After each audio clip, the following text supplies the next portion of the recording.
मध्यमवर्गीय माणसांची काही वैशिष्ट्य असतात. बघा, आपणाला सांगतो ती पटतात का. डब्याला झाकण सापडत नाही, पण झाकण मात्र फेकायचं नसतं. घरात कुठेतरी एक डबा असतो ज्यात स्क्रू, खिळे, रबर बँड, जुन्या चाव्या आणि कशाचे आहेत हे देवाला ठाऊक असलेले 2 प्लॅस्टिकचे पार्ट असतात.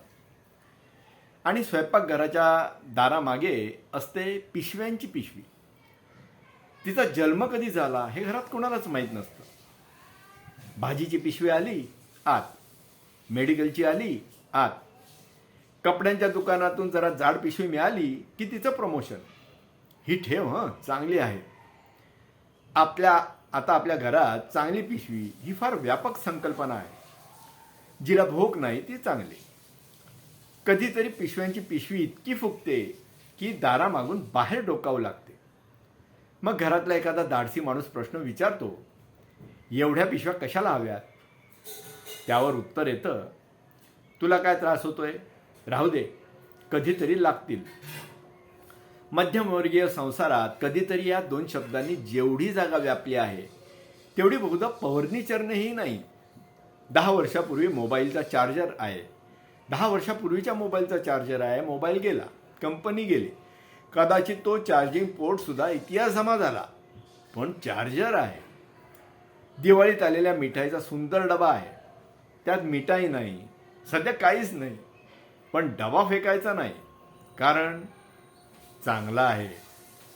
आणि एक शर्ट आहे, तो सध्या बसत नाही, पण त्याला फेकण्याचा प्रश्नच नाही.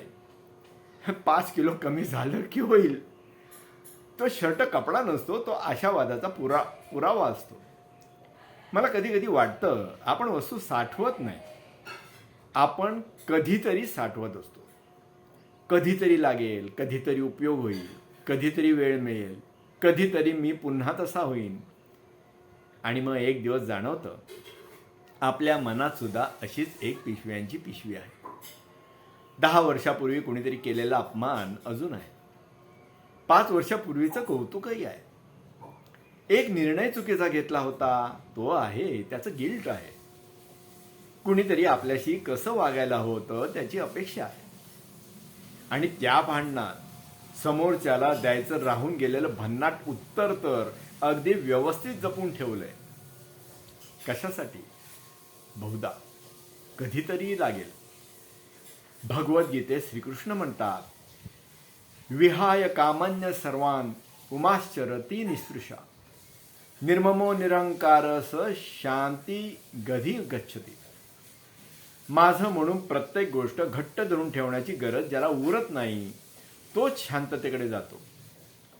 गीता घरातल्या पिशव्या फेकायला सांगत नाही, ती कदाचित मनातल्या पिशव्या तपासायला सांगते. कारण कपाटातल्या पिशव्यांनी फार तर जागा अडते, मनातल्या पिशव्यांनी आयुष्य चढतं. जुना अपमान, जुना अहंकार, जुनं यश, जुनी चूक, जुनी अपेक्षा सगळंच कधीतरी लागेल म्हणून जपून ठेवलं तर नवीन अनुभव ठेवायचे कुठे? कदाचित अपरिग्रह म्हणजे घर रिकामं करणं नव्हे, कालचं किती उद्यापर्यंत वाहून न्यायचं हे ठरवता येणं. त्यामुळे पुढच्या वेळी पिशव्यांची पिशवी खाली उतरवून आवरायला घेतली तर एक पिशवी आणखीन उघडून पाहूया, मनातली. उपयोगाचं असेल ते ठेवू, शिकण्यासारखं असेल तेही ठेवू, बाकीचं सरळ टाकून देऊ. कारण प्रत्येक गोष्टीला कधीतरी लागेल असं म्हणत राहिलो तर एक दिवस आज ठेवायलाच जागा उरणार नाही.